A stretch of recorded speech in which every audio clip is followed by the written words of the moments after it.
Robert, thank you so much for joining us here and spending a bit of time talking to us at Safe Pacific. We are really excited to be speaking here today with Robert Kiyosaki. For those of you who don't know who Robert is, he's the founder of Rich Global and the Rich Dad Company, a private financial education company that provides personal finance and business education to people through books and videos. He's the author of more than 26 books, including Rich Dad, Poor Dad series, which has been translated into 51 languages and sold over 41 million copies worldwide. He's also the creator of the Cash Flow Game, which you can see behind him, which we also have in our office as well. So Robert, thanks so much for speaking with us today. Thank you. Thank you. I mean, your background in Vancouver looks fantastic. Beautiful. It's a beautiful day in Vancouver. Hope it's good down there as well. It is. It's good. Some questions we have. We work with a lot of business owner clients, and obviously very interested in personal finance, which is your realm of expertise. So our clients are mainly younger business owners and high-income professionals. They spend most of their time and energy on their own business. What advice would you give to self-employed or business owners right now? Well, I think this is the best time to be small business because you can maneuver. You know, I think the big guys are going to fall. I mean, I just driving in here, and like Neiman Marcus is right down the street. They're going bankrupt. The shopping centers are going bankrupt. Up in the Midwest, Minneapolis, where what's this guy's name? George Floyd, or anyway, all this rioting is going on. It's all coming apart. So like the Mall of America is a $1.4 billion loan on it. They've already missed 3 payments. So while everything looks kind of nice on the surface, you know, this is not a time to be big. I think it's a better time to be maneuvering quickly. So, and it's more opportunity today. Just look at what we're doing now. You know, this wasn't available 5-6 years ago. Right. So there's more opportunity now, especially for if you're younger and more agile and more creative. So it's a really good time. So you're optimistic for any of the, you know, our business owner clients. You're optimistic for out of this, I guess, is opportunity. It's kind of what you're saying. Yeah, and you know, I was saying to you guys, is one thing I love about Vancouver is I cut my teeth up there. Yeah. On the Vancouver Stock Exchange. I used to tell my American friends that they said, "Are you at NASDAQ?" I said, "No, I'm in Vancouver." And then I tell my friends in Toronto, "Are you on the Toronto Exchange?" I said, "No, I'm in Vancouver." And you know, Vancouver has a horrible reputation, which is why I fit there. You know, everybody had a deal. Everybody was doing something. And that's what I really loved about it. It's a very entrepreneurial city, and the spirit is good. A lot of Frito Banditos. Right. That's in anything in life, you know. So anyway, it's really a great time to be alive. Yeah. Well, I mean, you've been through a lot of like market up cycles and down cycles, and you know, you've been through a lot of the downturns. How do you recommend or advise people to go through these ups and downs and turmoils? Because there's going to be more moving forward. You know, what's the best way that you think people should prepare for this? Well, let's go back to the basics. It's the reason I was up in Vancouver is I was starting a gold mine and a silver mine. So I'm a precious metals guy, and I've had the advantage of traveling the world looking for gold and silver. I also started an oil company in Portugal, and I found out there's no oil in Portugal the hard way. But anyway, I think it's a time to get real. And there's a lot of fake out there. Right. So it's a long way of saying I started the Rich Dad company almost 30 years ago because I could see this crisis coming. And I just didn't think it would be this big or this bad or this pervasive or this sick. And it's sick. It's really, really sick. So my reason for being in Vancouver hasn't changed. I still buy gold and silver. I just don't buy mining stocks. I buy gold and silver coins. In fact, I just bought 96 more coins today. Wow. Got a good price. British sovereigns. Yeah. I found it's cheaper to buy a coin than to start a gold mine. So Definitely. I learned the hard way, you know. You're Right saying away. the foundational piece for a lot of people is, gold and silver is a foundation for finances. Well, gold and silver are real money. You know, I call it God. I call gold and silver God's money, because Yeah. gold and silver have been here since the earth was formed. And I've traveled the world looking for it. But as that saying goes, you know, gold and silver are made by God, but the devil distributed it. And they distributed, the devil distributed gold and silver in the most horrible places on earth, which is why I've spent so much time in the Andes, out in the Asia, Papua New Guinea, Africa, Australia, South America.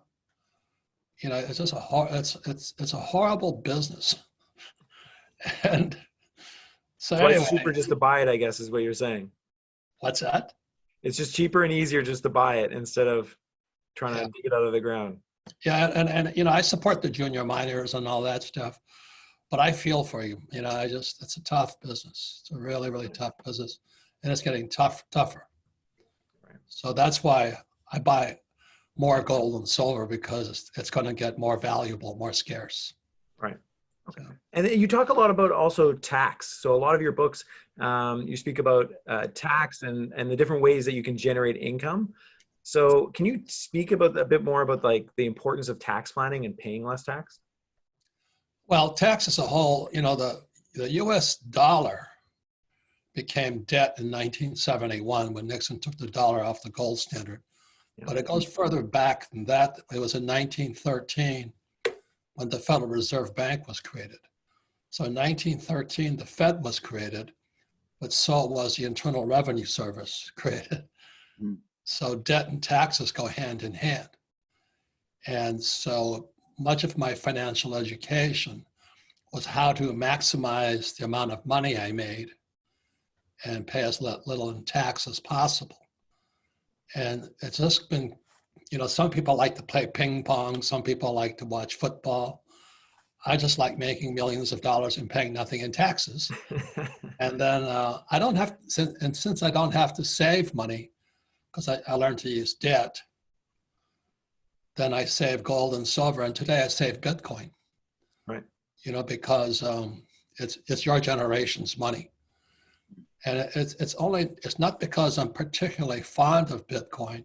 I just don't trust the central bank or the banks. Right. And you guys, Canada, boy, you guys are screwed up, man. Well, that's why I was asking you about taxes. We know a thing or two about Yeah, taxes. Canada's expensive. You guys have more gold than anybody else, but your treasury has no gold. What's wrong with you guys? They got rid of it a few years ago. That's Got rid of all of it. you guys. Yeah. It's Anyway, crazy. so as you know, it's kind of interesting. Yeah, I mean, and that's kind of leads to, other questions like Vancouver, a big topic is real estate, right? Like it's a big part of our lives, very expensive real estate up here. That's what people like to talk about. And you know a few things about real estate. You've done very well in the space. But you know, the worst house in Vancouver is $1 million, right? It's a tear down. $1 million is a tear down house. Yeah, our real estate market's a bit like San Francisco or New York. But how can investors operate in, you know, an environment like that, similar to like the San Franciscos or the New Yorks of the world? Or do you say, you know, it's better off, you're better off to just rent and not buying the house you live in and buying more income generating properties? What's your kind of take on real estate, owning your own home, especially in markets that are like similar to San Francisco, New York, and Vancouver? Well, I don't like living in expensive real estate because I got to pay for it. Right. So I've always been a rental property guy.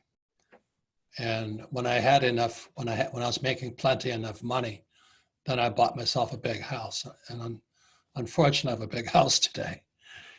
but at least I can afford it. I think the interesting thing is money is running all over the world right now. And so Vancouver will always do well, although, as Marin Katusa was saying, you guys Vancouver's bankrupt, So anyway, so because it's the same thing, most governments are bankrupt, they're mismanaged. Yeah. So you got to be 10 times more careful, especially when you have Chinese and you have poorly run governments.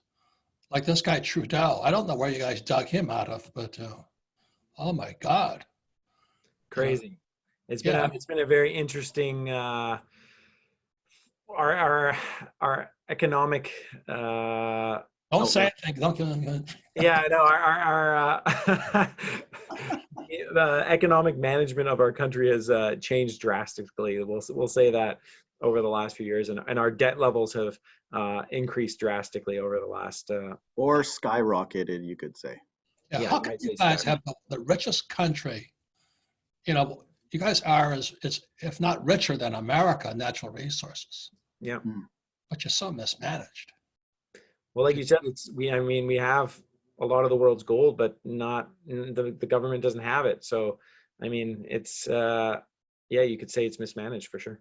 Yeah. So all I'm saying is you've got to be smarter today. There's more opportunity. But the reason I like being an entrepreneur is my business is really IP, intellectual property. Mm-hmm. So when I write a book, I can sell a copy of that book 50 times. So I sell the license to publishers all over the world. And so my money comes in, and with the money that comes in, I buy real estate and I lever it up, and then I depreciate it. And then I pay no taxes. And then I buy gold, silver, and Bitcoin.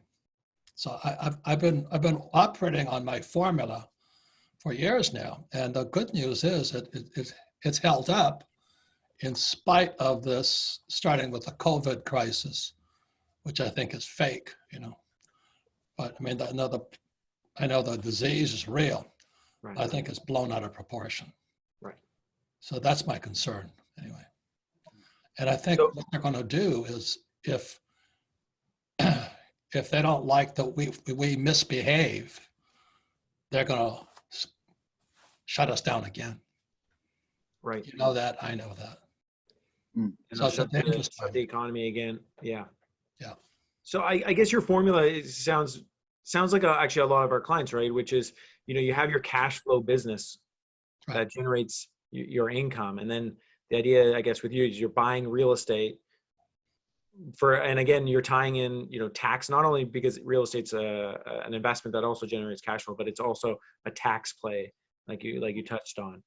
And then you're leveraging that real estate to purchase gold and silver. So you're using the leverage from real estate to buy gold and silver?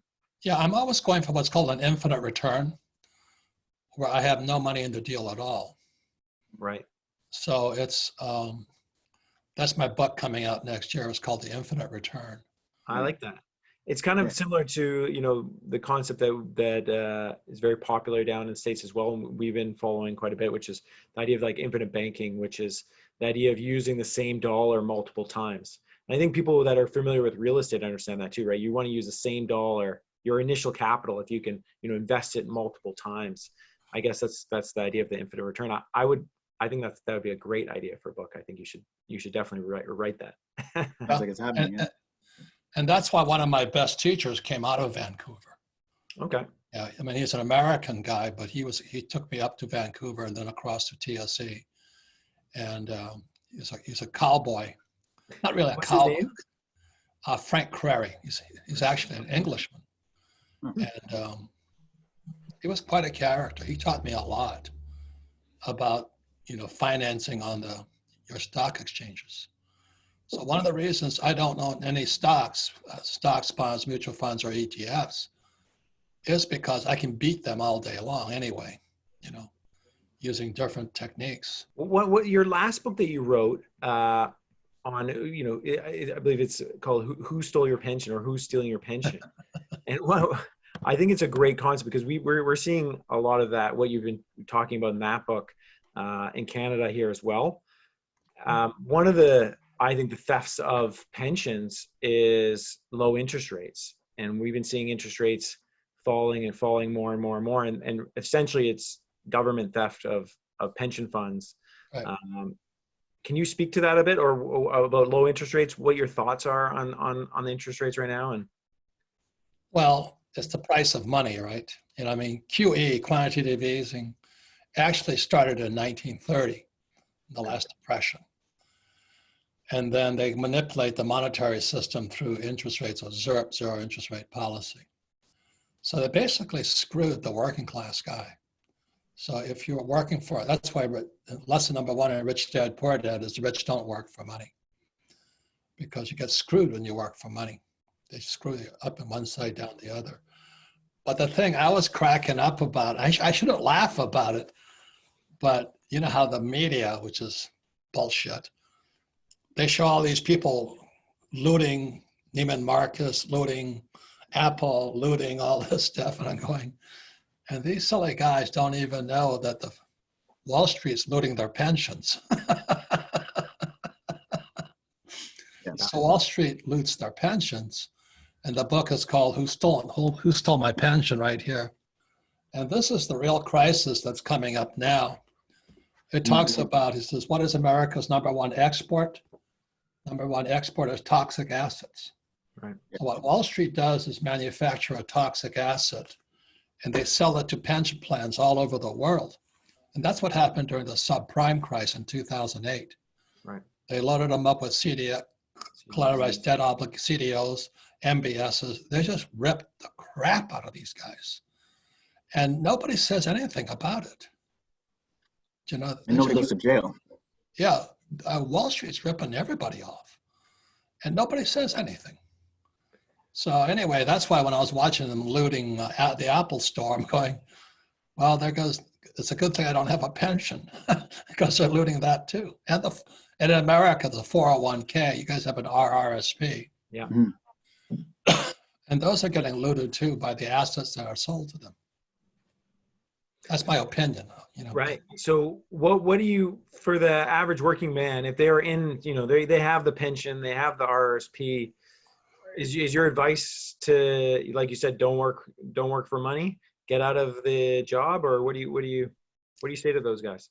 Well, I think 60% of Americans don't have anything. Right. They don't have a pension at all. Yeah. So having a pension, even if it's a 401k or an RRSP, is better than nothing, but not much better. Right.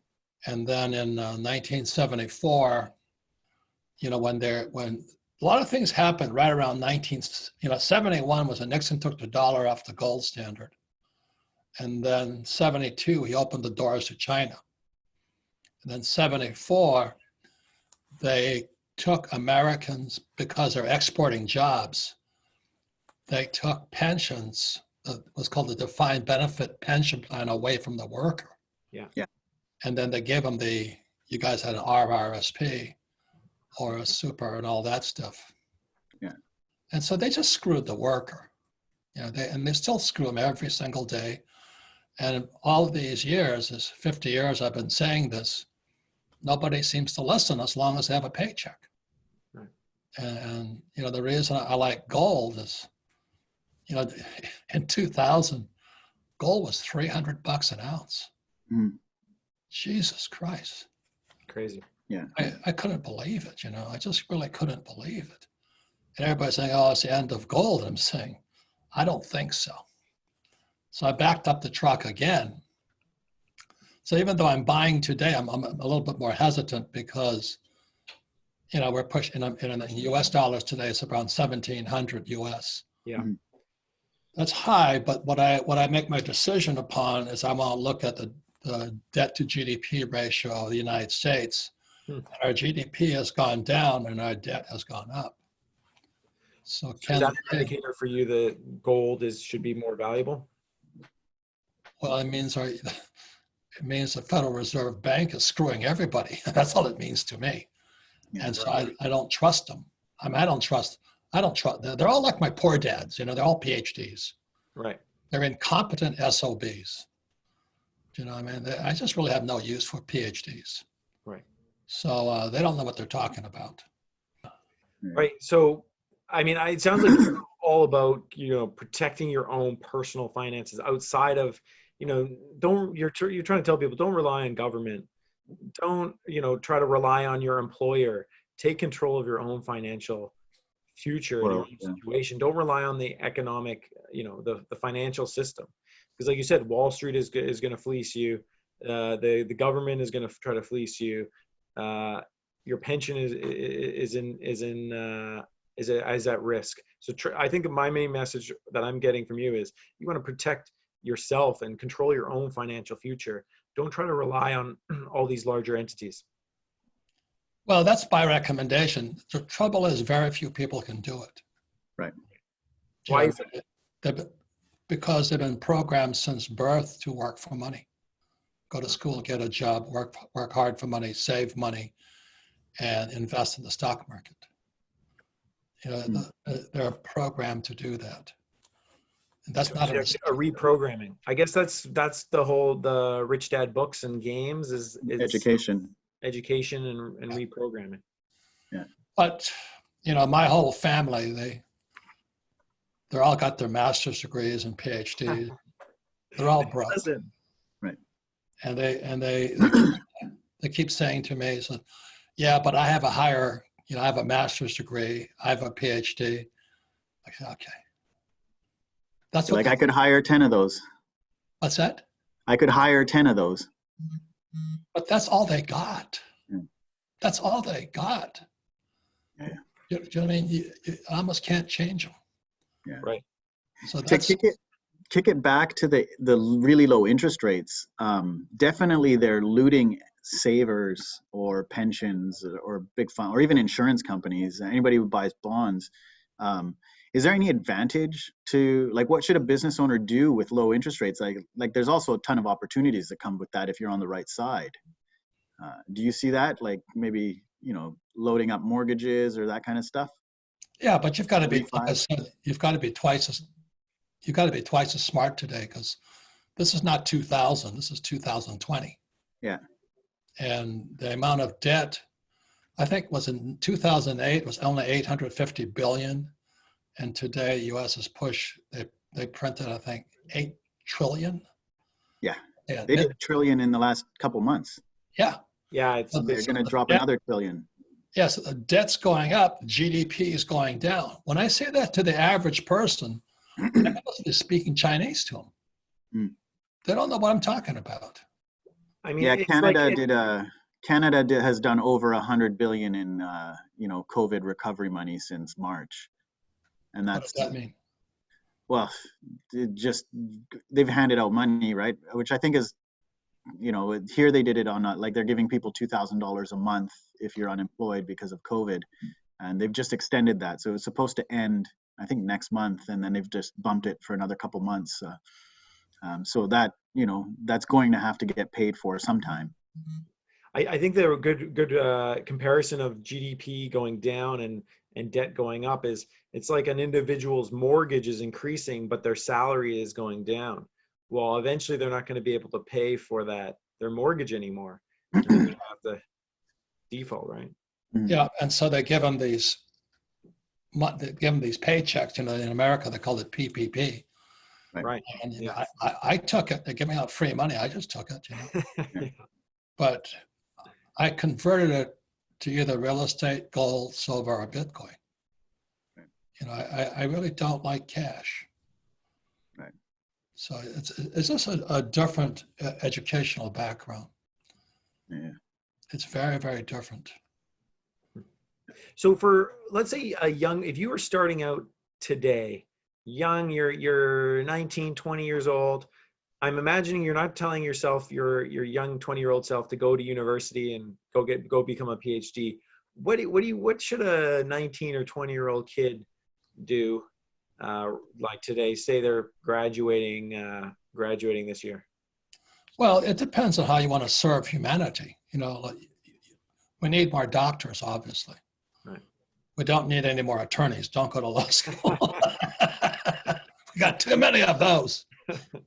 We need more accountants. Right. So you go to school for the profession on how you serve people. I went to school. I can drive oil tankers. I never did. And then I can fly planes. I was going to fly for the airlines. Right.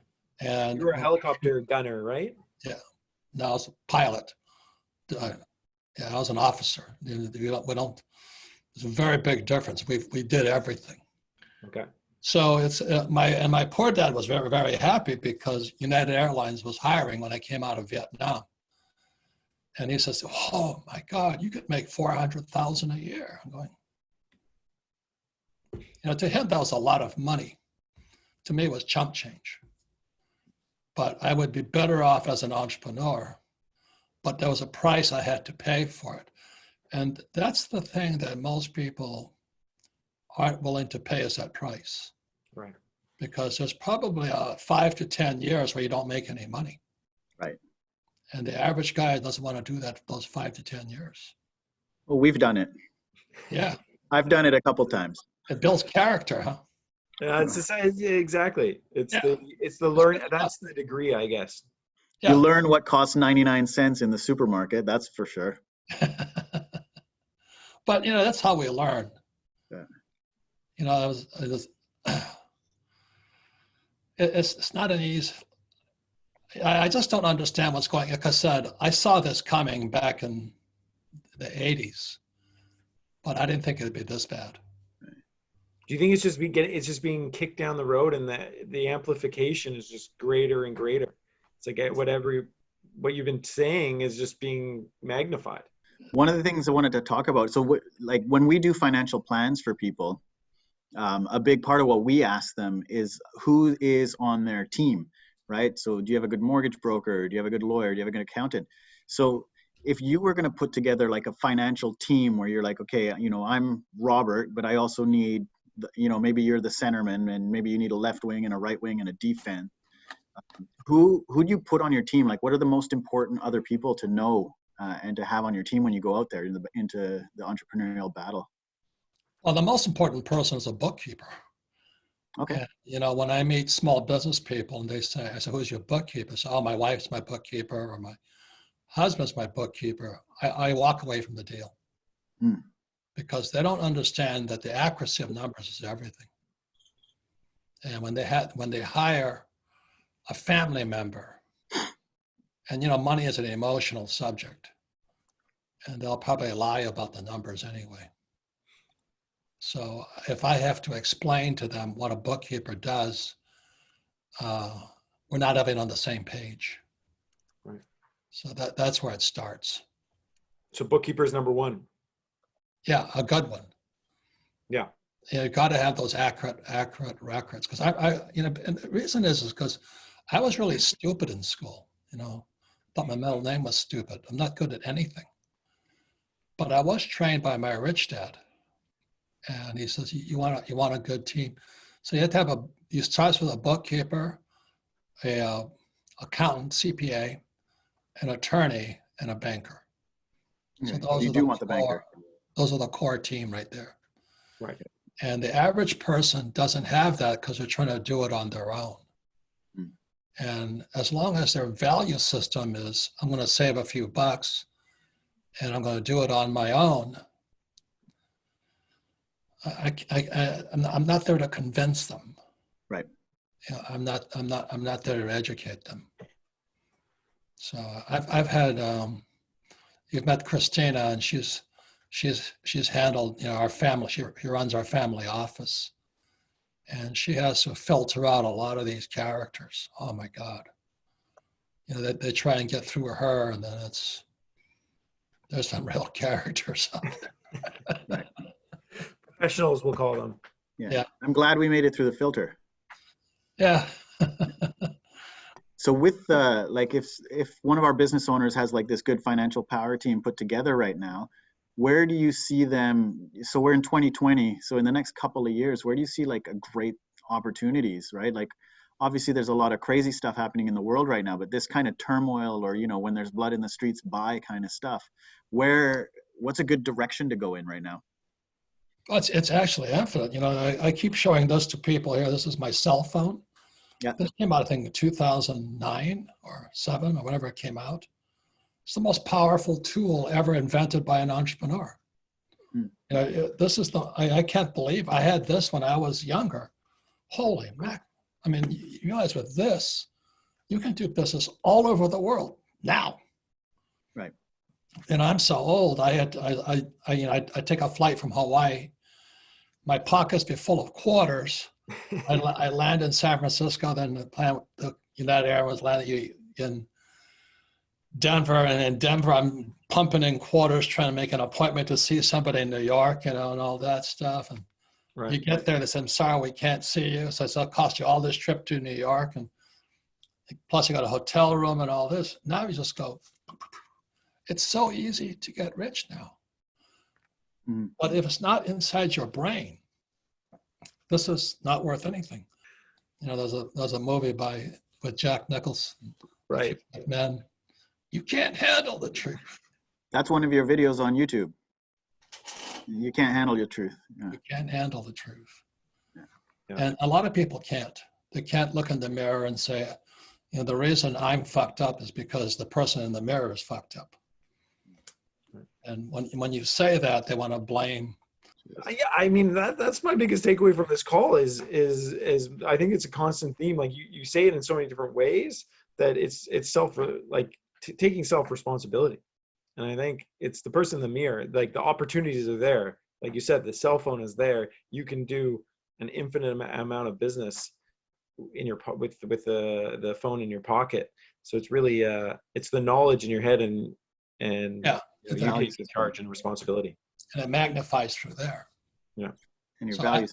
I'm making more money than ever before, and I'm actually doing less. Right. But it's coming through this. Yeah. You know? And then I have people who can't pay their bills. Right. And I feel for them. But there was, as you said, there was years and years and years where I had no money. And I didn't quit. Yeah. So we've all been without money. You know, that's a good character builder. So, Just at the time, it sucks. oh, Jesus. Yeah. And you know, and tomorrow there'll be another challenge ahead of you. Yeah. There's always a challenge. But it's the mindset, I guess, and the, you know, seeing the opportunities and keep on trying, I guess, or grinding.